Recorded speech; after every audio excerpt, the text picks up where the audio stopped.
একটা হাত তাদের জন্য বাড়িয়ে দিতে, তাদের জন্য বাড়িয়ে দিতে হবে। Our duty is to worship to Almighty Allah, to work for the humanity, to work for the people.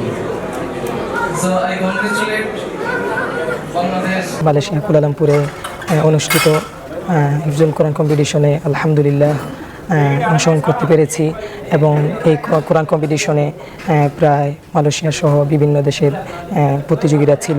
এর ভিতরে আমি আলহামদুলিল্লাহ প্রথম স্থান অর্জন করতে পেরে আলহামদুলিল্লাহ আল্লাহ তাআলার দরবারে অনেক শুকর।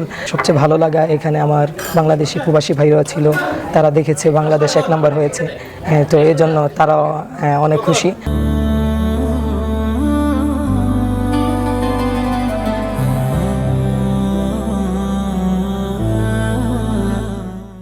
আলহামদুলিল্লাহ মালয়েশিয়ায় অনেকবারই এসেছি, তবে এবারের আসাটা ব্যতিক্রম ধর্মী, কারণ এবারে এসেছি হচ্ছে পবিত্র তারাবির নামাজের জন্য, অর্থাৎ ইমামতির জন্য।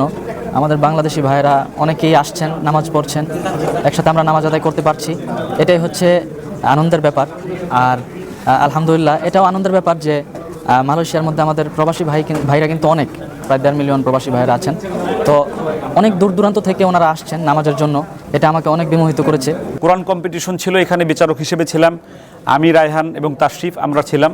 এখানে প্রতিযোগী ছিল বিভিন্ন দেশের, আলহামদুলিল্লাহ তার মধ্যে আমাদের বাংলাদেশ বিজয়ী হয়েছে। সাদ সাইফুল্লাহ মাদানী সাহেবের ছাত্র শেখ ইব্রাহিম পুরস্কার পেয়েছে।